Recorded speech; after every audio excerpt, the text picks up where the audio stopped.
las transiciones de la vida.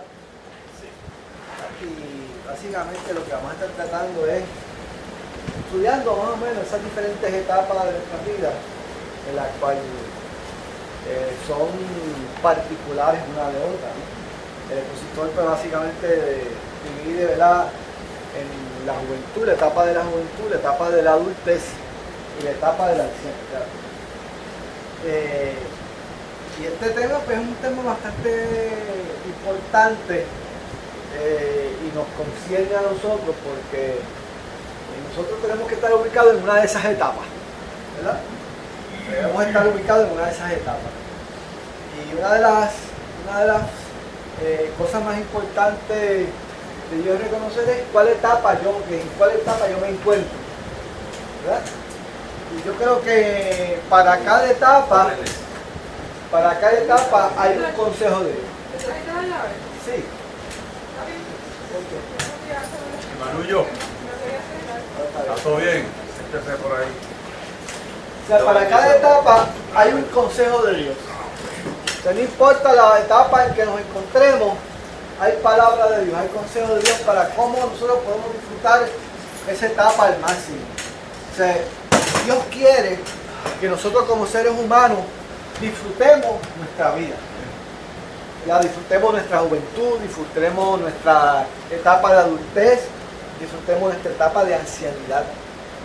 Si Dios quiere que nosotros disfrutemos cada etapa de nuestra vida, que vivamos al máximo cada una de ellas. Yo creo que ese versículo de Jesús en Juan 10:10 donde dice el diablo vino para qué? Para matar, desconectar y destruir. Yo creo que esa intención del maligno es robarnos la vida, robarnos lo que es el disfrute de la vida, ¿verdad? Para que nosotros podamos disfrutar la vida, lo que Dios nos dio. En cambio, Jesús vino para qué? Para traer vida y para traer la que en abundancia. O sea, y ese texto, mucho más allá de extensión de vida, es calidad de vida. Yo lo entiendo como calidad de vida. Dios quiere que tú tengas una vida placentera, plena, que tú la disfrutes al máximo. Mire que si vamos a tener crisis, vamos a tener problemas, eso es verdad, las vamos a tener. Pero dentro de todas esas experiencias vamos a saber que tenemos un Dios a nuestro lado, ¿verdad? Y que en cada una de ellas nosotros vamos a gozarnos. Lo importante es que realmente reconozcamos, ¿verdad? Que podamos vivir la etapa en que estamos ahora mismo, pues al máximo, la vivamos al máximo. Cada uno de nosotros fuimos jóvenes, ¿verdad? Fuimos jóvenes y hoy vamos a estar estudiando la etapa de la juventud. La etapa de la juventud. A mí me gustaría que ustedes me dijeran algo, ¿verdad? De cómo fue la etapa de su juventud, ¿verdad? Yo no sé cuántos de aquí ustedes nacieron en el Evangelio. ¿Cuántos de ustedes nacieron en el Evangelio? No crié en el Evangelio. ¿Quién más? ¿Tú? Los demás no. Aunque era católico. Sí, pero no. Entonces, dos personas nada más, ¿verdad? Tú, Robert, tú no naciste nada más. ¿Cuál es su nombre, perdón? Ramón Badillo. Ramón Badillo, Ramón y Orengo. Yo conocí el Evangelio desde muy temprano, como de 7 a 8 años. De unas jóvenes de la ciudad de Venezuela. Ajá. Nos iban a buscar a la bajada del 5, no vivían, nos llevaban hasta allá. Ajá. Y allá debajo de una casita de unos santos de la casa, allí tenían una comida dominical que nosotros estábamos en. Tú ibas a la iglesia, pero la iglesia nunca fue donde ti. Conocí, me conociste a la chica, ¿verdad? Yo iba con mis dos hermanas mayores. ¿Qué edad tenía? Ya tenía 9 y 10 años. Pero estás en niña, esa es la etapa de la niñez. Estamos en la etapa de Ajá. la etapa de la juventud. Juventud. De la juventud, ok. No, ¿verdad? Entonces ellos dos saben, ¿verdad? O pueden traernos experiencia de cómo fue su etapa de la juventud conociendo al Señor, ¿verdad? Yo no le voy a preguntar a los demás su experiencia, ¿verdad? Fuera del Señor. pero por lo menos ellos nos pueden dar a nosotros unas experiencias, ¿verdad?, cortas, ¿verdad?, más o menos de lo que ellos entienden, qué fue lo que pasó en esa etapa de la juventud. Vamos a ver dos ramos. Yo soy de México. De México. Fui criado en el Evangelio en la Asamblea de Dios. Ajá. El primer pastor de la Asamblea de Dios. Ajá. Que una familia que era el pastor de esa familia, nos dio las buenas nuevas de salvación a mi madre y a toda la familia en el año 53. ¿Y usted tenía qué edad? Tenía para ese yo tenía de 6 a 7 años. Ok, eran niños. Pero yo fui criado, pero no fui creciendo y después en la parte. Ok. Aún estando con los jóvenes trabajando en la iglesia, con cosas que pasan en la iglesia. Pero si, más o menos de qué edad fue? De edad yo me aparté de como de edad de 16, 18 años, o sea, estuve como 4 o 6 años apartado. Okay. Tuve una madrecita que ella siempre estuvo orando por usted. Orando por mí para que yo me volviera también al Señor. Y pues, aparentemente, yo estaba disfrutando mi juventud con los amigos. Porque lo mío fue trabajar y trabajar y trabajar. Teníamos una finca que el gobierno se había cedido a todos los campesinos de allá. Yo soy de Tamaulipas, y ahí el gobierno se dio una tierra y ahí sufrimos bastante tumbando palos para poder vivir, para trabajar la tierra, porque la vida dice que no trabaje, no coma. Para nosotros comer, pues tenemos que abrir la tierra, trabajarla, y después cultivar la tierra para arar la tierra para sembrarla después. O sea que en esa etapa de su juventud mayormente la pasó trabajando. La pasé trabajando, entonces eso me hizo independizarme muy joven. Okay. Me fui del campo, yo me voy a la ciudad. ¿Se fue solo? A ganar $2 diarios en ese tiempo. $2 diarios de sol a sol. Pero cuando se fue independiente, ya se había reconciliado con el Señor. No, yo estaba apartado. Estaba apartado, estuvo apartado. Totalmente apartado. Fumé toda clase de cigarrillos, y toda clase de bebida bebí, pero como tenía una madre que estaba llorando por mí, hasta que yo regresé. Los mismos amigos me dijeron, Ramón, mira, déjanos, vete para tu madre va a estar sufriendo. Y si mi madre estaba sufriendo, ella empezó a perder alta presión por mi causa. Okay. Cuando un huracán estuvo muy fuerte en la ciudad, bueno, todo en el estado de Tamaulipas, yo andaba amarrando los carros, trabajando en la ciudad, con un contratista que trabajaba para Petróleos Mexicanos, ganando $2 ya, imagínense, eran 20, en aquellos años eran 25 pesos mexicanos, $2. Yo sufrí bastante, llorando, mi madre, cuando yo regresé, enfermo en mi casa. ¿Ya qué edad tenía para ese momento? Para ese entonces yo tenía como mis 20 años. 20 años. Bueno, en el 68. Entonces ahí cuando usted regresa a su casa, hay que entonces que se reconcilie. Sí, en el año 68 yo me vine a reconciliar. Okay. ¿Y ese tiempo después de reconciliado? Después de reconciliado yo conocí un misionero puertorriqueño que me ayudó. Cuando yo me 4 años después me ayudó. Y colaboré con él, estudié en un instituto. Y él conociendo él me recomendó. Mi hermano, le gustaría ir a mi isla Puerto Rico a estudiar al MISPA. Y bueno, si el Señor ha contado que yo vaya a Puerto Rico a estudiar al MISPA, pues bueno, al MISPA. Okay. Y en el 72 vine a estudiar a Puerto Rico del 72 con un 4º grado de escuela. Okay. Y estudié en el MISPA y me imagino que por ahí también se buscó visitando, por un amigo me invitó a Jayuya, visitando a Jayuya, fui a predicar a los jóvenes y ahí conocí a mi esposa también. Ok, hasta ahí. Okay. Porque lo puse a hablar ahí porque vamos a sacar muchas cosas de ahí. Vamos a entonces escuchar a Lorenzo, vamos a ver. Sí. Bueno. Escuchen bien los testimonios porque yo creo de cada uno vamos a sacar unas enseñanzas. ¿Está bien? Yo ¿Está bien? nací en la Iglesia de Dios Pentecostal de Guánica, movimiento internacional. Pero creo que se concentren en la etapa de la juventud. Fue una experiencia que me fue desarrollando hasta llegar a ser presidente de los jóvenes. Ok, sí, presidente de los jóvenes.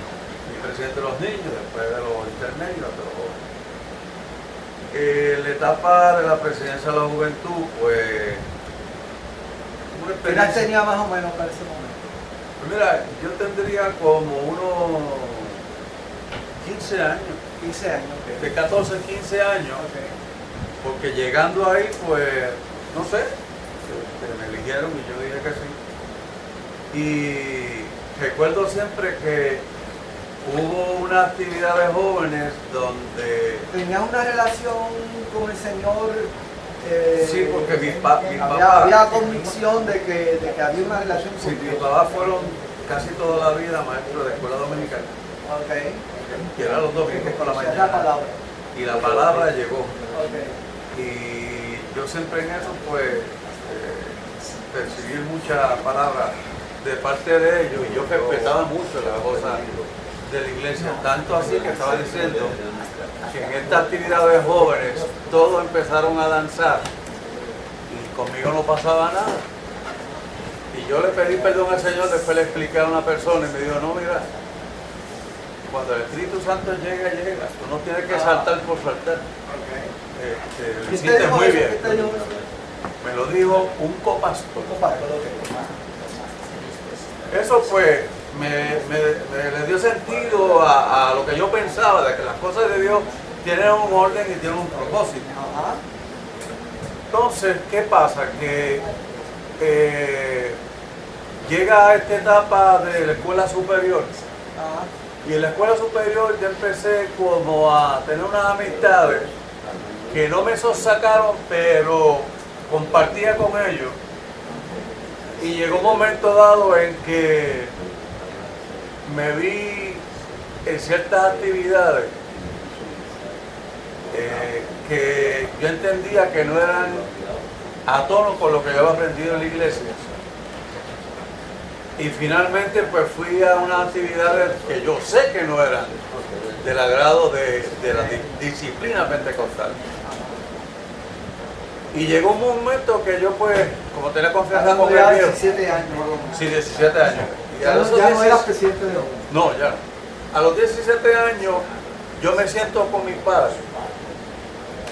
Me gustaría que estuvieran aquí con nosotros, aquí para que, porque les voy a hacer preguntas. Les voy a hacer preguntas, ¿está bien? A los 17 años estaba con el viejo, que yo siempre lo considero un sabio, Ajá. y le dije, mira viejo, tengo que hablar contigo, vámonos por ahí. Tú le dijiste a tu Sí, papá. vámonos por ahí a la playa, al 17, malecón, 18 años más o menos. al malecón, que tengo que decirte algo. Ajá. Y yo le dije, mira, yo sé que tú me has visto llegar un poco tarde, me has visto haciendo esto y esto. Y yo realmente me siento mal porque yo pretendo estar en la iglesia y pretendo estar fuera de la iglesia haciendo una cosa. Así es. Y tú y yo siempre hemos tenido unas conversaciones ahí directas. Y yo quiero decirte una cosa. Yo no voy a ir más a la iglesia por el momento. Ah, ok.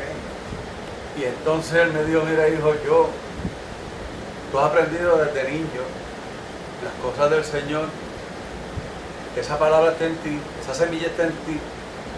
Yo lo único que te tengo que decir es que el Señor te va a cuidar, pero si te apartas en una forma consistente y pecaminosa, pudieras estar fuera de la sombrilla. Fuera de la sombrilla para él era que me iba a mojar, que no había cubierta para mí. Y Dios quiera que no suceda nada en tu vida, porque es de los que pensaba que en una forma consistente pecaminosa tú pudieras estar fuera de la gracia del Señor para salvación. Él lo pensaba. Y después de esa No, decisión, ¿cuánto estuviste fuera de la Yo iglesia? estuve 10 años. O sea que básicamente la juventud la pasaste fuera de la iglesia, por así decirlo. Cuando yo tomé esa decisión, yo estaba a un medio año de graduarme. Ajá. Y en el colegio de Mayagüez, que yo estudié mi bachillerato en contabilidad, ahí yo estuve fuera de la iglesia. Ok. Llegaste Y- más o menos, para la y- etapa del adulto. Y todavía estaba joven porque el colegio uno está joven. Y quiero decir lo siguiente, Ajá. yo conocía muy bien la palabra y yo, de cierta manera, decía, Señor, ayúdame en este examen Y el Señor te ayudó. porque tú La Biblia dice que tú permaneces fiel aunque yo te sea infiel. Ayúdame. Sacaba buena nota y me iba a hacer llorar a la bajita estudiantil. Ok, vamos a bregar con esto. De esos dos testimonios, digo, no hay nadie más que haya nacido en el Evangelio. Osvaldo, ¿tú naciste en el Evangelio? No nací con él. Yo puedo decir O sea, de todo, déjame, de todos los que estamos aquí, solamente ellos dos, ¿verdad? Pueden traernos esa experiencia de que sucedió con ellos en la etapa de la juventud. ¿Yo por qué? Porque yo traigo estos testimonios, porque yo creo que nosotros como personas que pasamos nuestra etapa de la juventud, yo hubiera querido haberla pasado en el Señor. Yo pues obviamente tuve una experiencia un poquito contraria a ustedes. O sea, yo no conocía al Señor, pero fue en la juventud, teniendo 21 años, que yo entonces vine a los pies de Jesús. O sea que yo pasé la mitad de mi juventud fuera del Señor y la otra mitad dentro de los caminos del Señor. Eso que nos enseña a nosotros eso, ¿verdad? O sea, ¿qué enseñanzas podemos nosotros sacar del testimonio de Ramón y del testimonio de Orel? ¿Verdad? Que la etapa de la juventud es una etapa decisiva. El enemigo quiere que especialmente las personas, los niños que nacen en el Evangelio, ¿qué pasa? El enemigo ataca fuertemente esa juventud que nace en el Evangelio. ¿Para qué? Para que esa etapa de la juventud sea neutralizada.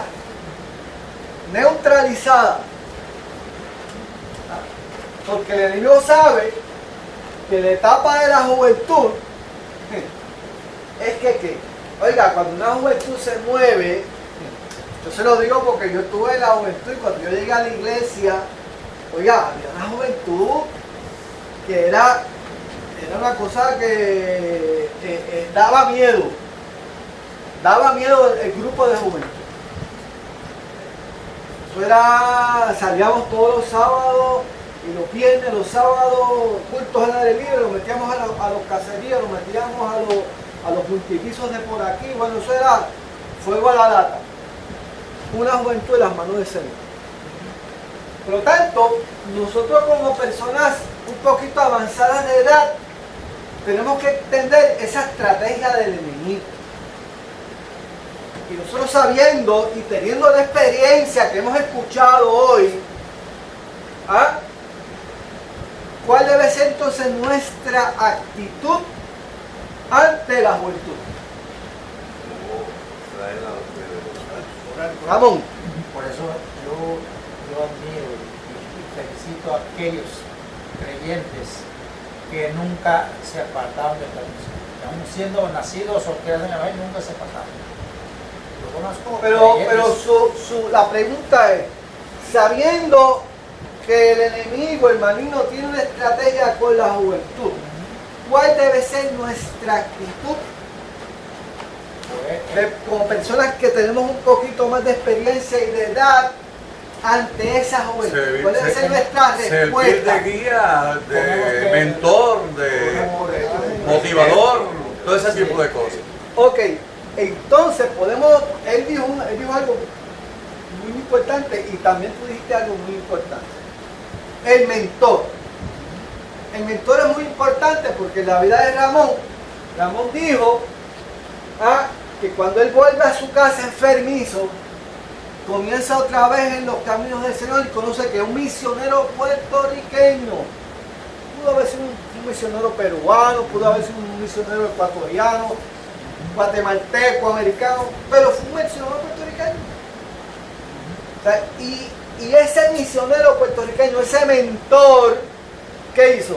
Fue un medio para que él se afirmara, lo dirigiera, lo encaminara, llegó hasta el extremo que se lo trajo para acá. Sí, no, y él no quería que yo me viniera, pero que no me fuera a quedar aquí en Puerto Rico. Vas y te vas a quedar, te vas a meter y vas a salir hacia tu tierra y llevar la palabra. Si me gusta en Puerto Rico, no le aseguro si vuelva de nuevo. O sea, Entonces, en los labios de Orengo, entonces hay un pastor, un copastor, ¿verdad? Que le da unos consejos, ¿verdad? Pero también tiene un padre que lo aconsejó también, y le dijo la verdad, le abrió la verdad y dijo, esto es lo que hay contigo. Por lo tanto, ajá. Así que casualidad, recientemente, tan reciente como el sábado, Ajá. yo tengo un sobrino que vive en Estados Unidos, tuve la marina, no estaba muy bien, necesita medicamentos, pero y él maldice mucho el nombre de Dios, al extremo de que él no cree en Dios. Y yo digo, pero ¿por qué tú maldices a un Dios que tú no conoces y que tú dices que no existe?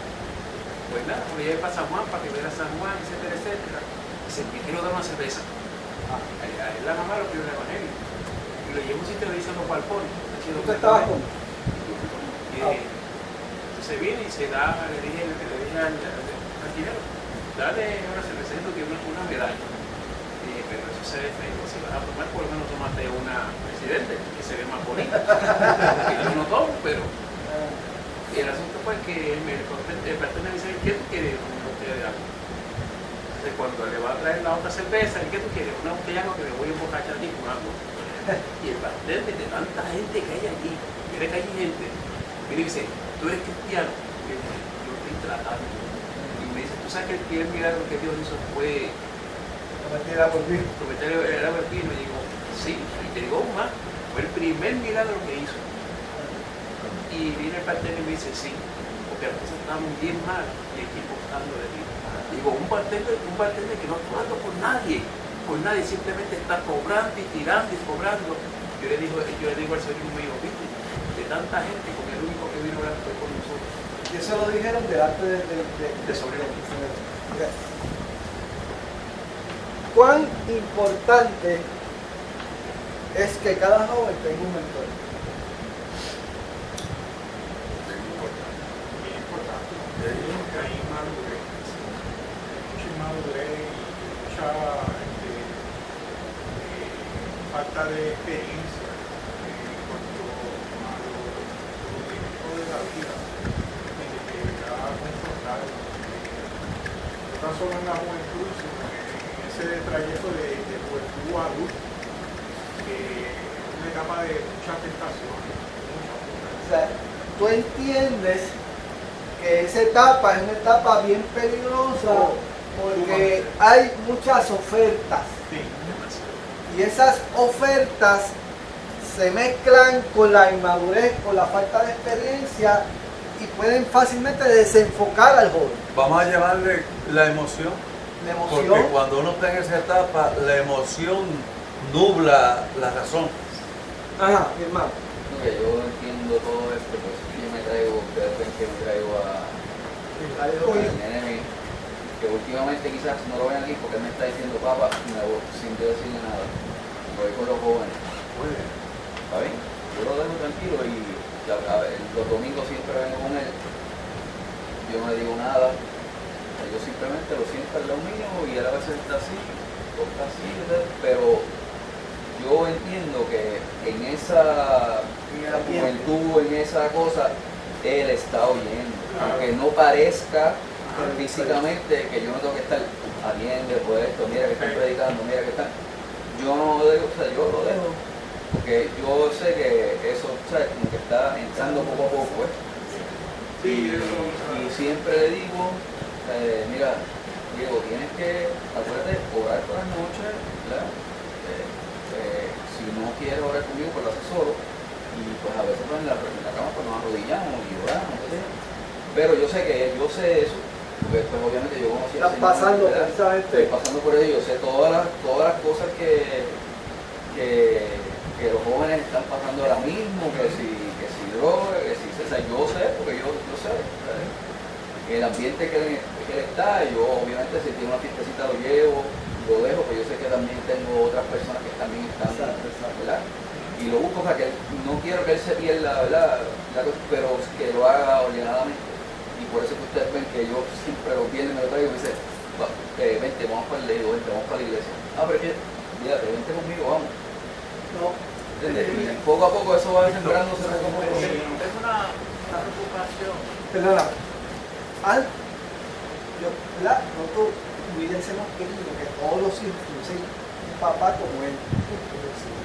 Pero lamentablemente muchos jóvenes no tienen un papá que se preocupe por él ni una mamá que se preocupe por él. Por lo tanto, ahí es que caemos nosotros. Ahí es que nosotros nos quedamos públicos. Nosotros tenemos que llenar esa necesidad. Que esto significa para la vida de nuestro futuro. Pero eso es importante. ¿Sabes? Eso que tú estás haciendo es vital para la vida. ¿Sabes? Yo, ¿verdad? Cada uno puede traer su experiencia. Juan puede traer su experiencia con su hija. Yo puedo traer mi experiencia con mis hijos. Es una etapa de sacrificio, ¿verdad? Porque nosotros tenemos que quedarnos con ellos. Yo me acuerdo cuando yo venía con mis 3 hijos. Salíamos casi a las 11:30 a las 12 de noche. Pero nos quedábamos. Porque era mejor que estuvieran en Buen Novio y vienes por la noche que estuvieran donde en San Juan, dando baldazo de la hora. Y yo creo que ahí es que tenemos que ubicarnos nosotros. O sea, yo como hombre de Dios, yo creo que ahí es que tenemos que empezar a pensar. Nosotros somos hombres de Dios. Hombres que tenemos experiencias profundas con el Señor. Y a veces nosotros como que nos autolimitamos y creemos que no podemos dar un buen consejo, que no podemos ser buenos modelos, ¿verdad? Que no podemos ser buenos mentores y tenemos que empezar a pensar de otra forma.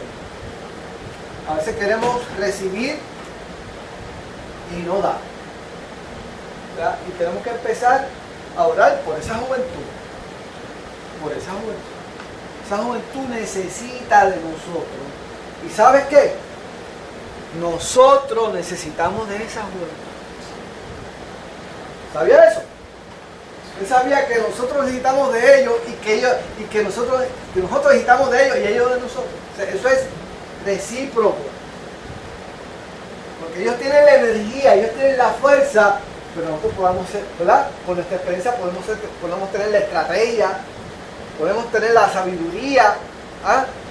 Y yo creo que ese conjunto de fuerzas pueden lograr muchos propósitos en el Señor. Ese cierre del maratón fue espectacular. Fueron los jóvenes. Precioso. O sea, y yo creo que nos tenemos, o sea, que no se quede las cosas en una actividad, sino que empecemos a romper esa barrera, porque hay barreras que dividen la juventud de nosotros, los que estamos un poquito más avanzados. Hay barreras, hay un espacio, hay un gap. Y tenemos que empezar a interactuar. Para que ellos nos vean a nosotros como personas que estamos abiertas a dar un consejo y que también ellos son valiosos para ministrarnos nuestra vida. Permiso. Y yo creo que nosotros no podemos ignorar a la juventud. Ni los jóvenes no pueden ignorarnos a nosotros tampoco. No. Debemos compartir los hombres mayores, los caballeros con los jóvenes compartir con nosotros. Y eso es lo que tenemos que comenzar a trabajar. Nosotros tenemos que empezar a trabajar en eso. De hecho, fue un acto bonito. Cuando el cierre del día de oración, el 16, el pastor mandó a los mayores a orar por los jóvenes. Exacto. Eso fue precioso. Yo creo que tenemos que ir un poco más allá, dar ese paso extra, ¿verdad? Porque de acuerdo al testimonio de Ramón, de acuerdo al testimonio de Orengo y de acuerdo al testimonio de mi hermano, pues ¿qué pasa? La juventud necesita, de acuerdo a lo que dijo Pardo, mire la propaganda que recibimos nosotros a través de la televisión, los programas continuos. Esos programas que vienen de afuera son programas que realmente nos pintan un estilo de vida completamente liberal. Los teléfonos, los celulares, las aplicaciones, todo es un bombardeo para que se suavicen los valores morales. Y ahí ¿sabe? Y nuestros jóvenes, ¿sabe? Se les hace a ellos común vivir una vida de un estilo de vida así. ¿Cierto? Y ahí es que entonces tenemos que entrar nosotros a trabajar la situación. Sí, sí, no, vale. César Vázquez habla con respecto a Google, le llama el demonio de Google. Ajá. Porque en Google tú encuentras de todo. Ajá. Y entonces tiene esa expresión, pero quería decir que es importante uno comentar, como dice la palabra, incluye al niño en su carrera, para que cuando sea grande no se aparte de ella. Yo hice igual que Javier, mi hija, la traía aquí a Buenoyo, salía a esa hora a las 11 de la noche, y a veces yo con sueño, cosas, pero nos hemos forzado porque tenía nuestra hija aquí, que era pequeña, aquí buscando el Señor. Incluso el domingo pasado ella se comprometió con nosotros que no iba a poder venir el texto por la mañana, pero que iba a venir por el de la noche. Y ya hay un compromiso de ella con lo que es su compromiso con las cosas del Señor. Y entonces también esta etapa que están creciendo, que ya están de adolescentes a jóvenes que ya van a entrar al mundo laboral, ¿entiendes? Que van a independizarse, que van a tener sus amistades donde van a querer janguear de otra manera.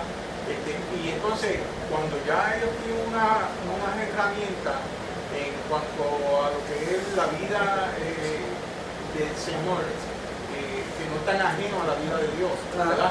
Pues ya ellos evalúan. Y ya, por ejemplo, en el caso mío, yo lo digo por mi hija, ¿verdad?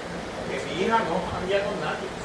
Ella no sabe, es más, a veces nosotros la tenemos que empujar y decir, mira, llama a una amiga o algo y ve al cine o sale o esto, pero ella siempre está en casa con nosotros, ¿entiendes? Porque ella le gusta el ambiente del hogar, estar con la casa. Y también pues tiene ese temor del Señor también, ¿entiendes? Eso que tú dices, Osvaldo, es muy importante. Hay dos cosas importantes como Osvaldo, yo entiendo, ¿verdad? De todo lo que digo. O sea, nuestros hijos o la juventud no se va a comprometer en el Señor si no ve compromiso en nosotros. O sea, nosotros les tenemos que enseñar a ellos lo que es compromiso con Dios. Ellos tienen que ver que Dios para nosotros es cosa seria. Que Dios es primero para mí. O sea, ellos lo tienen que ver de esa forma. Lo tienen que ver de esa forma. Nosotros fuimos hace 2 semanas a California. Entonces, nosotros siempre que salimos por la mañana, siempre no me lleva un jeguete de gente para allá, pero antes de salir, había que sentarse, había que leer la Biblia y había que orar. Oiga, eso ya. Y de atrás. Y había que hacerlo. Podíamos ir a 20 sitios, pero había que leer la palabra. Yo me llevaba unos trataditos siempre en el bolsillo y a cuanto mexicano veía por todos lados. Sí, porque allá en California los mexicanos son los que tienen para. Y ahí yo soltaba su tratadito, ahí yo veía. O sea, ellos tienen que ver en nosotros que para nosotros Dios es primero. Segundo, ¿qué pasa con la juventud, mayormente de la iglesia? Hay algunos jóvenes que se quedan solos. Igual dice, mi hija pues se queda con nosotros. ¿Sabes qué? A veces eso no es tan bueno.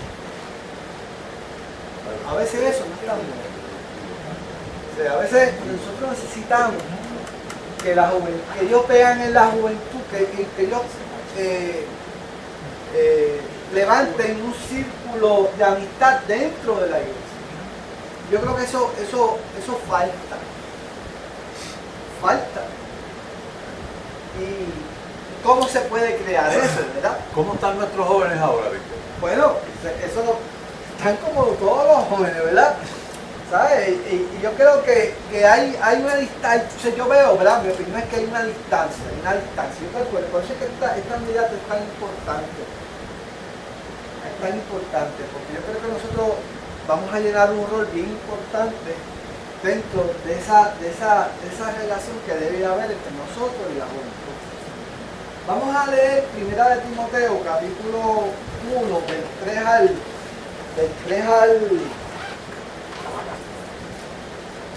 Perdón, segunda de Timoteo. Segunda de Timoteo, capítulo 1, del 3 al 7. Del 3 al 7. Segunda de Timoteo 1, del 3 al 7.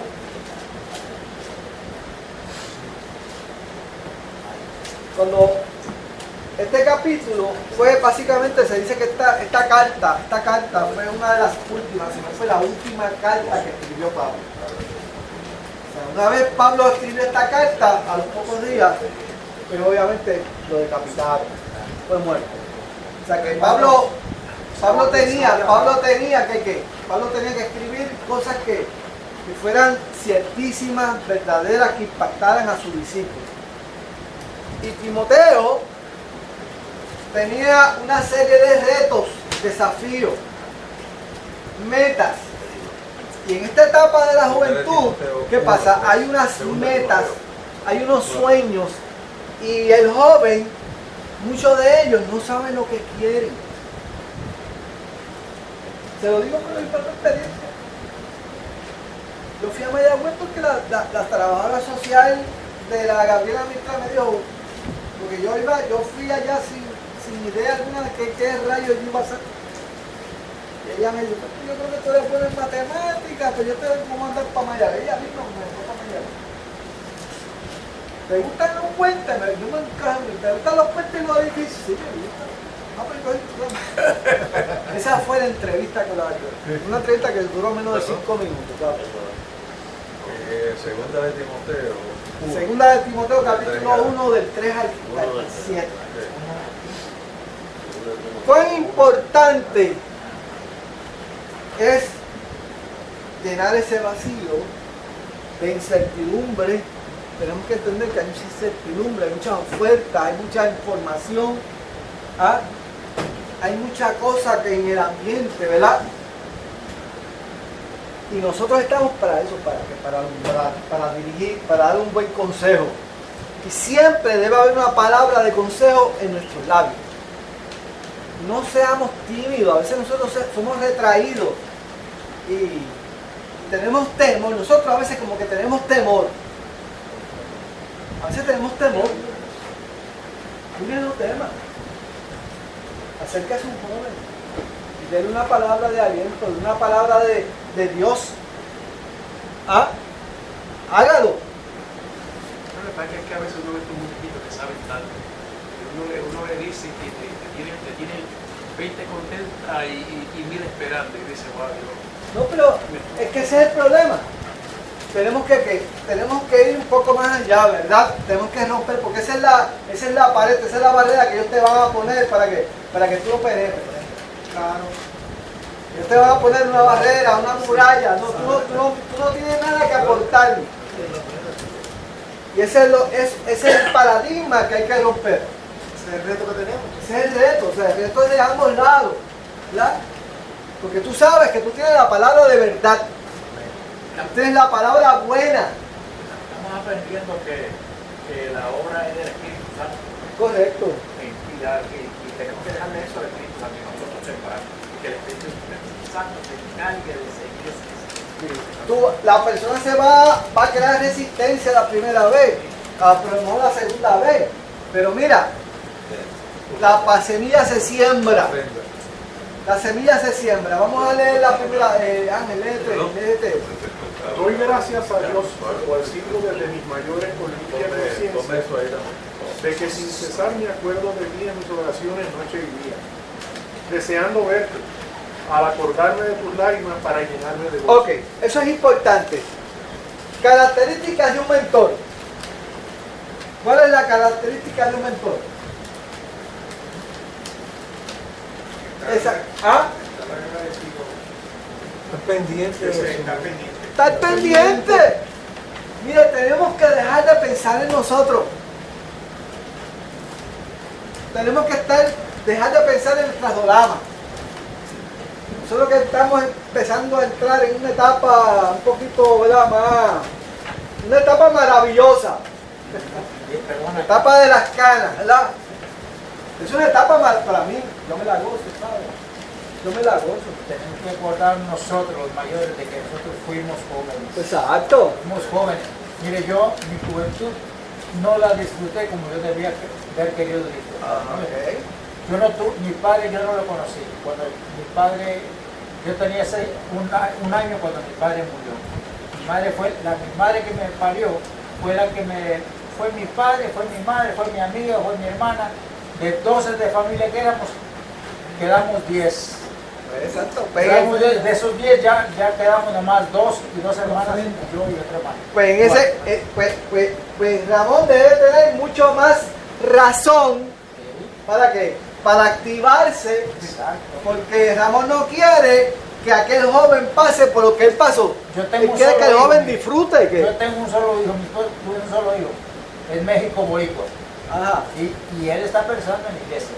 Pero nosotros, él nació en el Evangelio y fue criado en el Evangelio, ya está casado, ya es padre de familia. Pero él es de esos jóvenes que nosotros lo enseñamos todo. Él quiere vivir su vida. Y nosotros no podemos obligarlo, que tiene que ser como nosotros somos. No. Eso es tan importante, ¿verdad? No podemos obligar. Imponerle un estilo de vida que ellos, es como él dice, o sea, es como él dice, o sea, él es sabio, él lo trae, o sea, él tiene que poner un poquito, ¿verdad?, de presión, lo trae, pero el Espíritu Santo es el que se encarga del muchacho, ¿verdad? Si lo tiene que llevar a la fiestecita, lo lleva, está todo el tiempo ahí, ¿verdad? ¿Entiendes? Eso es tan importante, ¿sabes? Que él pueda experimentar, ¿verdad? Y nosotros tras bastidores cubriéndolo. Eso es lo que está leyendo Ángel. O sea, la primera cualidad de un mentor es que tiene que dejar de pensar en él para pensar en aquel muchacho, orando por él constantemente. Ajá, orando. Iba a decir que, precisamente hablando del Espíritu Santo, yo después pude entender las palabras del viejo allá en el malecón, cuando me dijo: nosotros te enseñamos, nosotros tienes la semilla de Dios en tu corazón. Y yo después entendí en el mismo colegio, estando apartado, entendí de que de alguna manera el Espíritu Santo estaba de alguna manera diciéndome: tú me perteneces, porque es que esa semilla estaba ahí y yo estaba consciente de que estaba apartado, y me cuidó, porque cuando yo estudié en el colegio de Mayagüez había un sitio que estaban ahí la droga a 2 fuertes, y muchos de mis compañeros estaban ahí con la marihuana y la cosa, y yo dije no, pensando en que me está mirando, el Espíritu Santo. Exacto, el temor de Dios. El temor de Dios. Eso es importante. Amén. Por lo tanto, primera cualidad de un buen mentor: orar por esa persona. Si usted siente en el corazón orar por alguien específicamente, por un joven, esa es por esa persona. Dios, dame palabra para poner una palabra de Dios en esa vida. ¿Ah? Sigue leyendo. Trayendo a la memoria la fe no fingida que hay en ti, la cual habitó primero en tu abuela Loida y en tu madre Eunice. O sea, eso es importante. ¿Por qué Timoteo perseveraba? Porque la abuela Loida había decidido buscarle a Dios. Y esa abuela Loida hizo que su hija buscara de Dios, que era Eunice, ¿verdad? Que viene siendo la mamá de Timoteo. Y Timoteo es un hijo de una mamá judía y de un padre que gentil. Mas, sin embargo, esa mamá Eunice tenía la suficiente sabiduría, aunque los papás eran los que llevaban la voz cantante ahí en ese caso, tuvo la sabiduría de levantar a su hijo en el temor de Dios. De tal forma que Pablo entonces fija sus ojos en Timoteo para que Timoteo sea el sucesor de la hora después de él. Imagínese usted. Por lo tanto, tenía personas a su alrededor que lo cubrieran, que le dieran un consejo, que le dieran un buen modelo. Necesitamos. A veces nosotros llegamos a una edad donde nos quedamos como que nos quieren, siempre estamos dependiendo de alguien para seguir caminando. Y eso no es malo, Pablo. O sea, nosotros no necesitamos unos a otros. Necesitamos un auto, pero tenemos que también pensar que ya tenemos que dejar de estar dependiendo de gente y que nosotros podamos suplir, no tanto demandar, sino de suplir.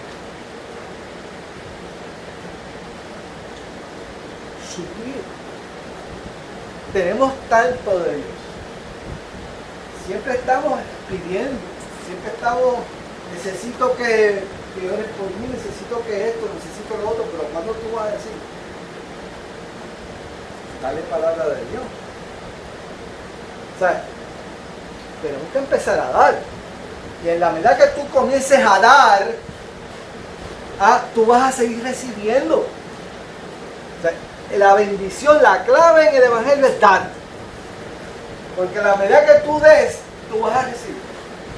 Dios va a comenzar a darte y va a seguir dándote. Y tú vas a seguir dando para adelante y Dios detrás. Y yo creo que eso es un buen objetivo para los caballeros. Nuestros jóvenes nos necesitan. Y nosotros necesitamos de nuestros jóvenes. Por lo tanto, tenemos que empezar a hacer la labor que Dios nos ha llamado. Tenemos que empezar a ser mentores. Esa experiencia que nosotros tenemos, que los años nos ha enseñado, la vida nos ha dado duro, nos ha enseñado tantas cosas, pues tenemos que comenzar a compartirla con otros muchachos, con otras muchachas, para que ellos puedan entender que Dios, a pesar de todo, que las pruebas y dificultades, estamos de pie. Que estamos de pie. Sigue leyendo, Ana. Y estoy seguro que en ti también. Ajá. Por lo cual te aconsejo que avives el fuego del don de Dios que está en ti por la exposición de mis manos. Ok, eso es bien importante porque fíjate, Pablo no comienza a dar un cocotazo a Timoteo. Porque ¿qué es lo que está viendo Pablo en Timoteo? Está viendo una persona que tiene un potencial tremendo. Pero Pablo sabe que Timoteo está atravesando por un momento de crisis. Una crisis es un momento donde tú tienes que tomar una decisión. Estás en esa etapa de tomar una decisión. ¿Qué era lo que estaba ahí deteniendo a Timoteo para tomar decisión de lleno en el Evangelio? Había persecución. Pablo estaba preso. A punto de que le cortaran la cabeza. O sea, por lo tanto, Timoteo está viendo eso y dice, pero yo estoy joven, ¿qué pasa? Está fácil la cosa. Segundo, Timoteo era joven. Tenía un mundo por delante. Tenía oferta. Timoteo era un joven tímido. Era enfermizo. Y el temor más grande, tenía muchos temores, pero uno de los temores de Timoteo era que tenía que ser obispo en una de las iglesias más maduras de la época, que era la iglesia de los Efesios. ¿Ah? Tenía que enfrentarse a una iglesia donde había unos ancianos allí que tenían mucha experiencia, y él como jovencito dice, pero espérate, ¿qué yo voy a hacer? Y como último tenía que calzar los zapatos de quién? De Pablo. ¿Tenía desafíos o no tenía desafíos Timoteo? Sí, porque lo iban a ver como un discípulo del mentor. Exacto, dice, ¿qué me puede enseñar este muchachito a mí? ¿Ah? Y eso lo tenemos que romper, porque fíjate lo que dice Pablo, que esa fe que habitaba en su abuela Loida, que después habitaba en su madre Eunice, y que también en él, que también en ti yo sé que está. O sea, es tan importante decirle a la joven, esa fe que yo tengo también tú la tienes. Pastor Moisés da un testimonio que fue cuando era ahí a Mario Camarón de Guaynabo, que era jovencito y tenía 19 años. Y uno de los viejitos de la iglesia dice, hoy se ha cumplido la palabra, un niño nos pastorea. Ese fue recibimiento de Moisés en la iglesia que vino a pastorear en el barrio Camarones de Guaynabo. Pero también Moisés cuenta que en esas mismas iglesias habían viejitos que se le acercaban y le decían muchas cosas cuando empezaba a pulular, que cuando venía la crisis en él, el viejito se le acercaba y le daba unas palabras de eso. Es tan importante, ¿verdad?, que el joven entienda las capacidades, la bendición que él tiene de parte de Dios.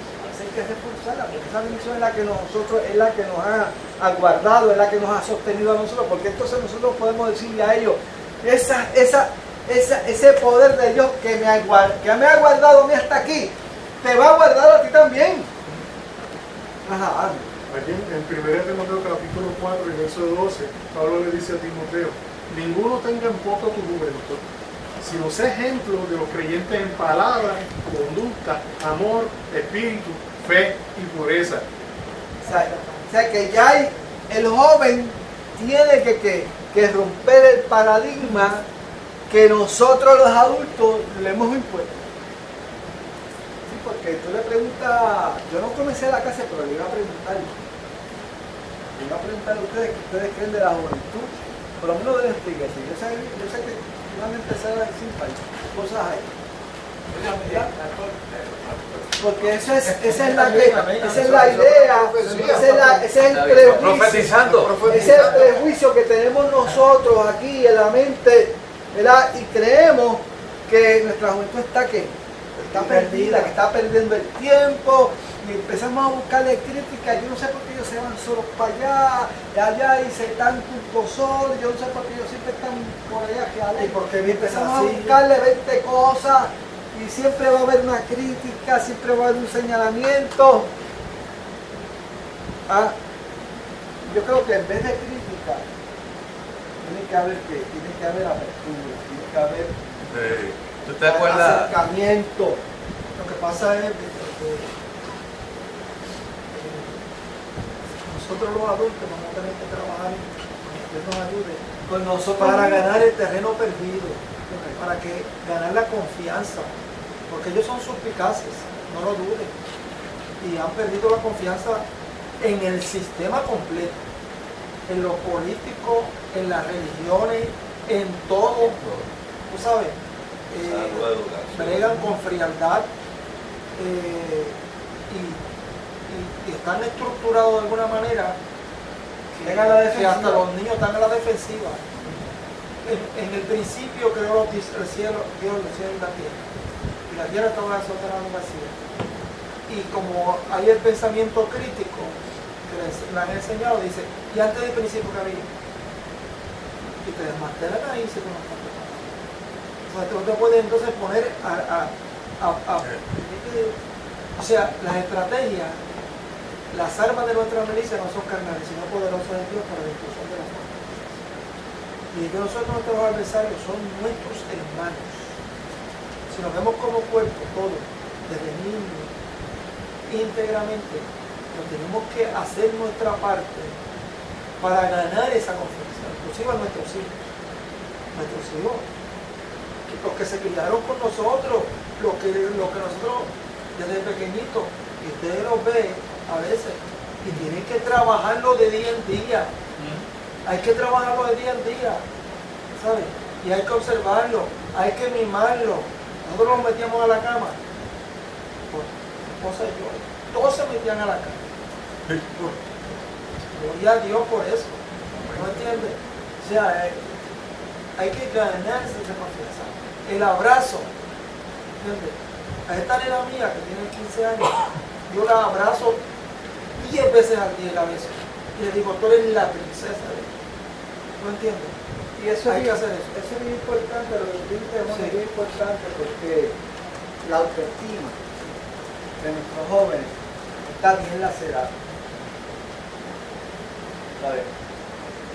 Nosotros tenemos que encargarnos de reforzar su identidad. Es bien importante. Usted tiene que reforzar la identidad del joven y de nosotros. Primero usted tiene que saber quién es usted. Porque si usted no sabe quién es usted no lo puede reforzar la identidad a nadie. Porque tiene que saber quién es usted en el Señor. ¿Ah? Y un caso que aparece dentro del estudio es el caso de Josías. Después vamos a seguir hablando, seguimos leyendo pero vamos a hacer aquí un brinco y vamos a buscar aquí la historia de Josías, porque la historia de Josías es importante, precisamente porque Josías sube al trono teniendo 8 años. ¿Usted sabía eso? Josías, si tú lo tienes por ahí, Juan, búscamelo por ahí. Segunda de Reyes 22. Ahí, ok, 22 y 23. Segunda de Reyes 22. Búsquese Josías, Segunda de Reyes 22 y 23, ahí que está la historia de Josías. Después lo lee ahí en la casa. Pero mientras yo esté, búsquelo para que me siga. ¿Qué versículo es? Comenzando en el 1. Fíjate, la historia de Josías está en Segunda de Reyes, el capítulo 22 y 23. Josías comienza su reinado a los 8 años. Pero Josías tiene la grande bendición de que tiene aquí. Tiene un mentor. Tiene a un mentor. Y ese mentor se llama el sacerdote Hilcías. ¿Ok? Cuán importante es tener un mentor, ¿verdad? Y Josías crece, ¿verdad? Crece, pero no es hasta que casi tiene 26 años que hay un sacerdote que está limpiando allá el templo y encuentra un documento. Y se da cuenta que ese documento es ¿qué? La ley. Parece que 18 años. 18 años. ¿Y qué pasa?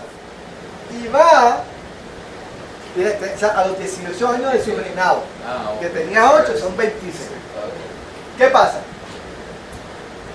El sacerdote entonces dice, pues va donde el escriba, porque el escriba era la persona que entendía la ley, era la persona que se encargaba de la ley, y le da ese documento al escriba.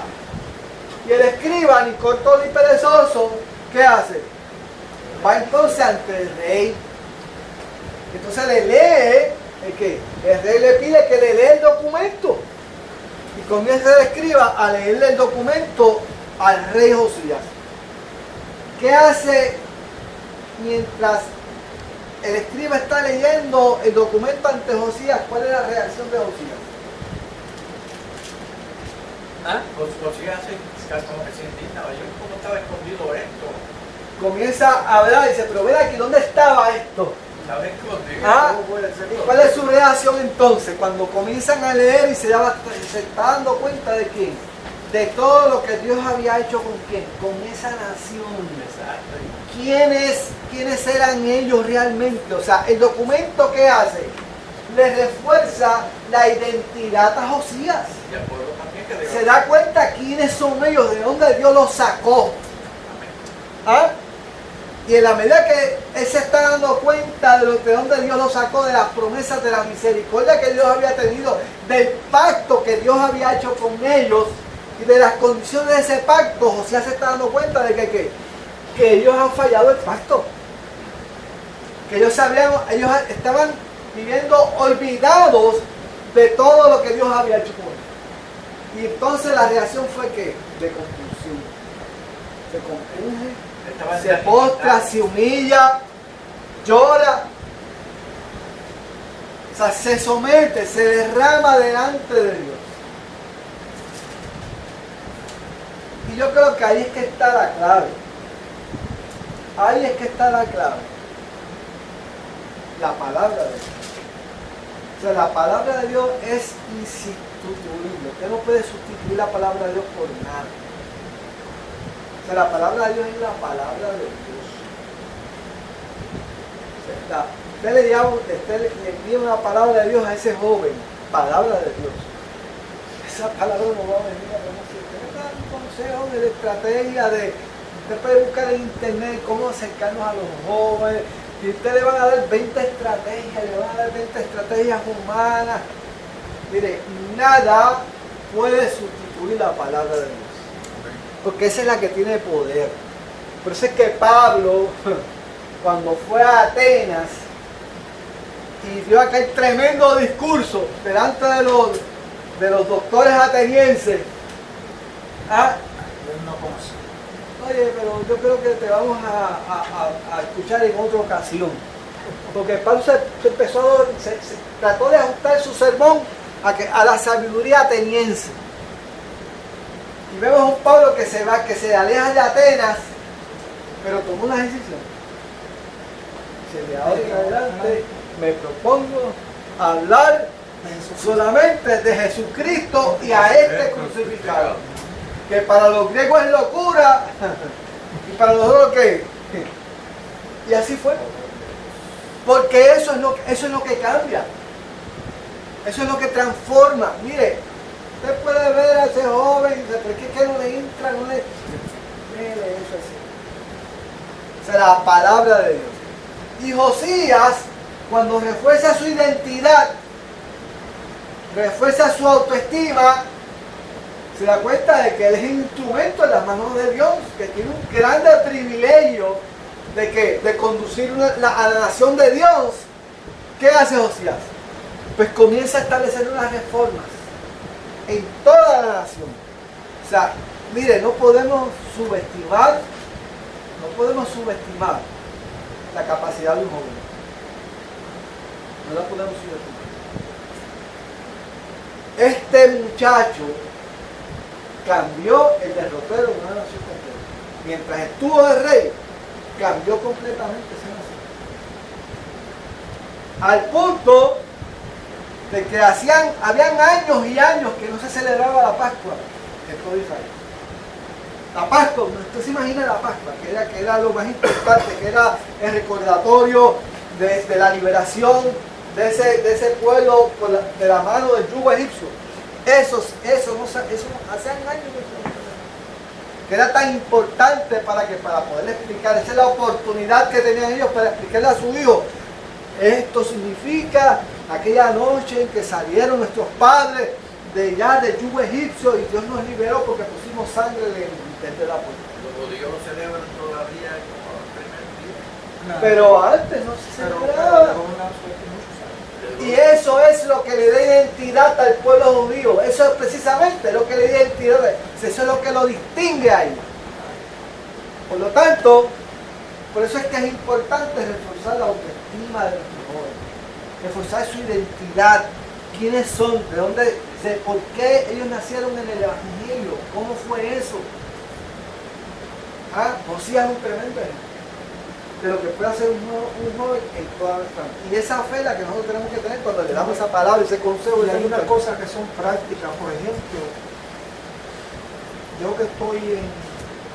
llevo muchos años trabajando por mi cuenta. Yo he tenido tiempo, no todo el tiempo ha sido pitch and clean. Cuando uno estaba trabajando por su cuenta, es por fe. sale a buscar. Y hay semanas que son buenísimas, hay semanas que son malísimas. Pero cuando ha llegado el momento de una necesidad y uno se pone de rodillas, clama al Señor y Dios concede eso, díselo a tu hijo, mira,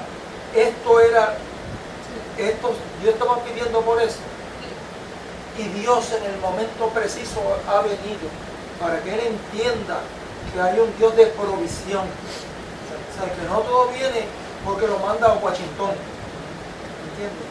Sí, o sea, hacerlo partícipe de las experiencias espirituales que uno tiene. Yo creo que eso es tan importante. Especialmente la Pascua era eso. La Pascua era que habría ese momento, esa pregunta del muchacho, ¿por qué tenemos que comer hierbas amargas? ¿Por qué tenemos que comer este cordero de esta forma? ¿Ah? ¿Por qué? Entonces ahí eso abría la puerta para que el padre comenzara a explicarle a su hijo precisamente todo lo que Dios había hecho con ellos. No solamente en aquel momento, sino también a través de la vida contemporánea, pero también Dios sigue haciendo con nosotros. Dios lo hizo en aquella ocasión, pero también lo hace con nosotros ahora. Es el Dios es que me mantiene con salud para que yo pueda traer el sustento a esta casa. Dios fue el que me dio el trabajo. Dios fue el que me dio esto. O sea, tenemos que empezar a adjudicarle a Dios lo que nosotros tenemos. ¿Sabes? A veces no mencionamos a Dios en todo. La casita que tengo, pues mira, fue Dios el que me la dio. Víctor, a mí me hizo pensar el matrimonio, que es algo muy importante que me ha pasado últimamente, y que yo llamo a mis nietos, llamo a mis hijas, y incluso hasta a mi esposa. Cuando yo estoy haciendo una tabla de cercal, que veo que está quedando bien hermosa, y yo lo primero que antes de empezar a hacerla, yo le pongo las manos, las materias, y le digo al Señor, esta tabla que queda, ¿verdad tú? Conmigo. Y yo veo la transformación de todo eso, y yo digo, wow, Dios me está capacitando a mí, me está dando el talento para yo hacer lo que estoy haciendo. Y la gente lo ve, la gente cuando ve las tablas dice, pues esta tabla es diferente a todas las demás. Es que esa tabla la hizo el Señor. Y yo lo pongo escrito, cuando yo termino de hacer la tabla, yo le pongo, gloria a Dios, siempre le pongo un versículo, algo de como para que la gente sepa que fue el Señor. Y cuando me toca testificar, yo le digo, ¿sabes qué? El Señor me capacitó para hacer esa tabla. Así mismo, pero a mis hijas, por ejemplo, en estos días que estaba haciendo una tabla bien diferente, yo le dije, ¿quieren? Ven acá, a la chiquita. Porque ella me decía, papi, es que tú te tomas mucho tiempo haciendo las tablas. Y yo digo, está bien. Pero ven para que vea ahora lo que vas a ver. Y cuando la vio, que vio la transformación, tú eres eso. Eso fue ese. Eso que tú estás viendo, ese talento que tú estás viendo ahí, eso fue Dios.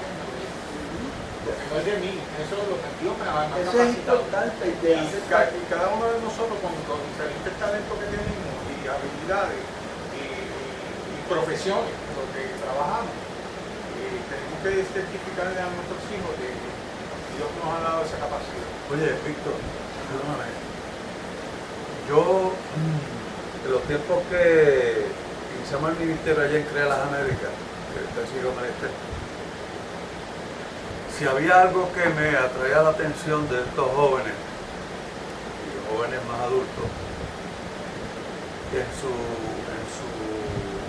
momento de solicitar oración y dar una palabra de lo que son ellos, había muchos hijos de pastores.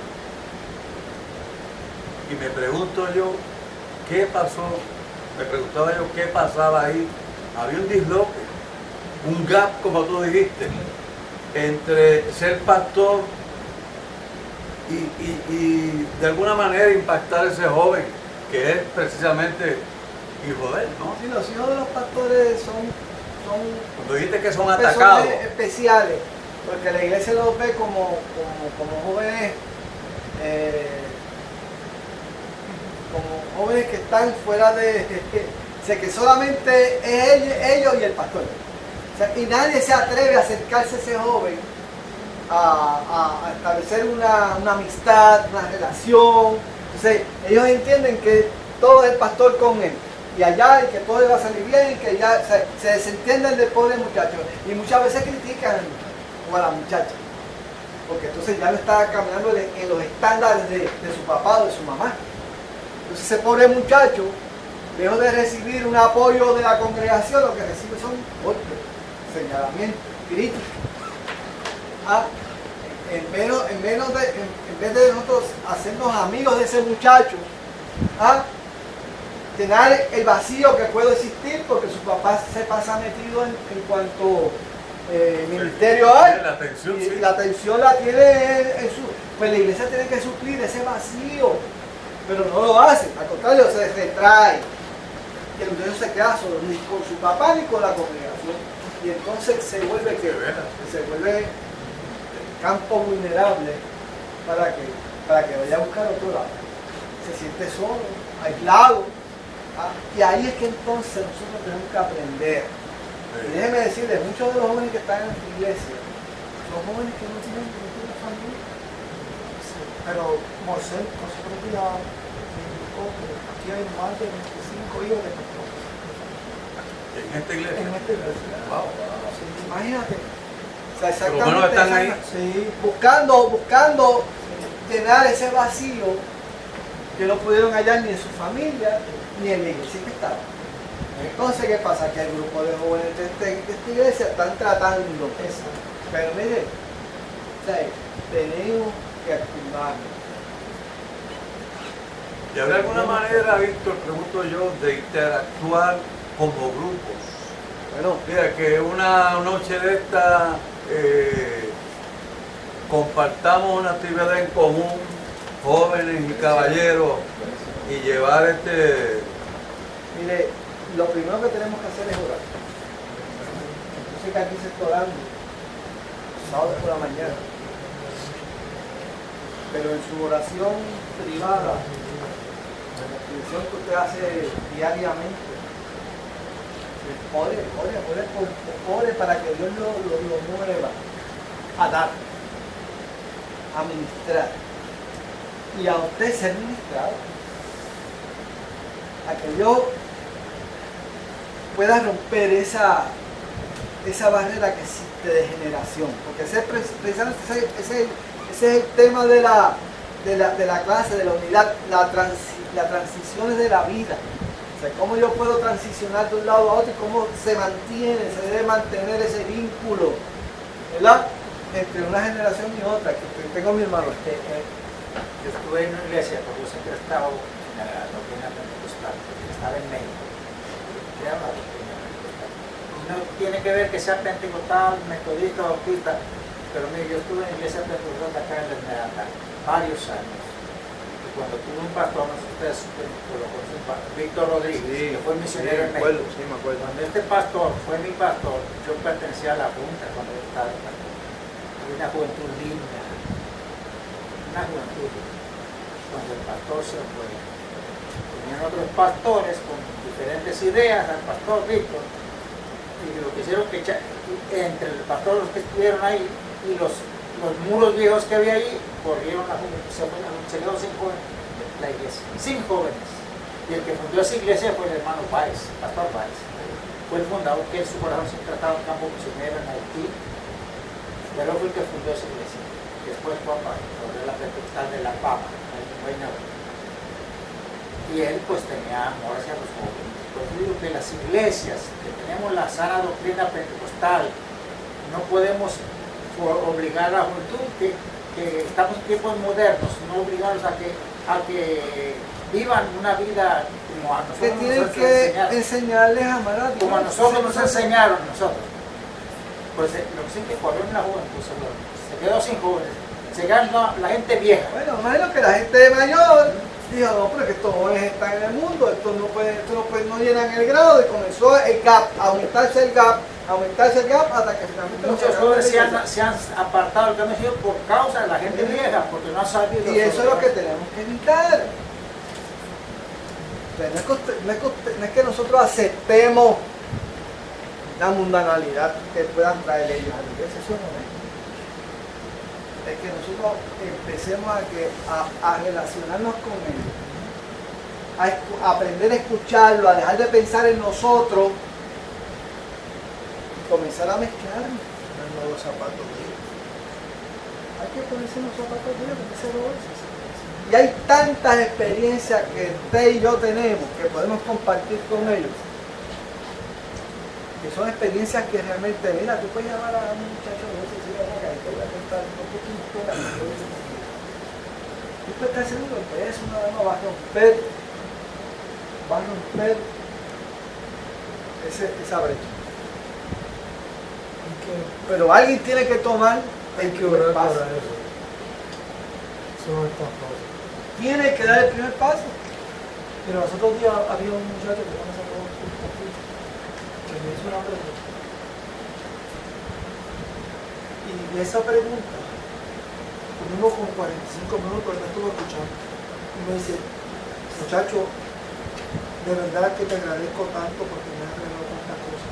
De una sola pregunta que me dice, una inquietud. En ese momento es un momento de Dios. Y usted lo tiene que entender de esa forma. O sea, cuando un muchacho de eso se le acerca a usted, lo que es una bobería, lo que sea. De sabiduría. Usted siéntese, olvídese de que si ya se acabó el culto, de que si se va con el payaso que le están tocando voces. Ese es el momento de Dios. Eso es, cuando ese joven se acerca a usted, oiga, está haciendo un paso extraordinario. Usted tiene que aprovechar el momento, sentarse, escucharlo y comenzar entonces a lo que el Espíritu le pone en el corazón. Amén. Así es. Usted vea la mano de Dios, vea las oportunidades y usted va a ver que las cosas que... Para lo que dice Orenco, yo creo que como iglesia, nosotros también podríamos, sí, se podrían promover algún tipo de actividad. O sea, no todo puede ser estrictamente religioso. Es cuestión de, yo le llamo, Para romper esa distancia. sí, el tiempo de cómo nos movemos en la... Se pueden hacer ambas cosas. Sí, exactamente. Usted puede hacer un juego de softball con los jóvenes, que se mezclen, ¿verdad?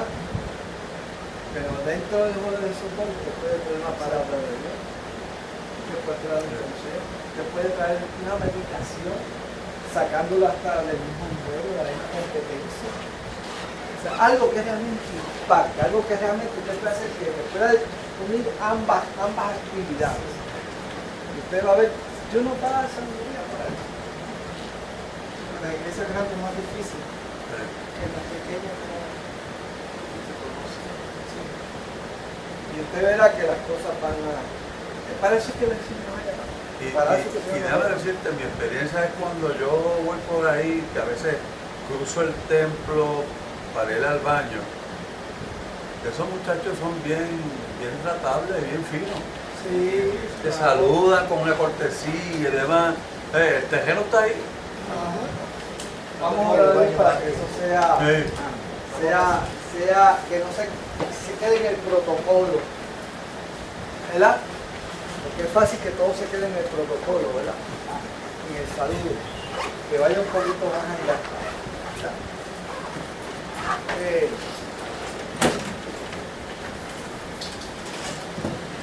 La semana que viene vamos a hablar un poquito sobre lo que son los retos de la juventud.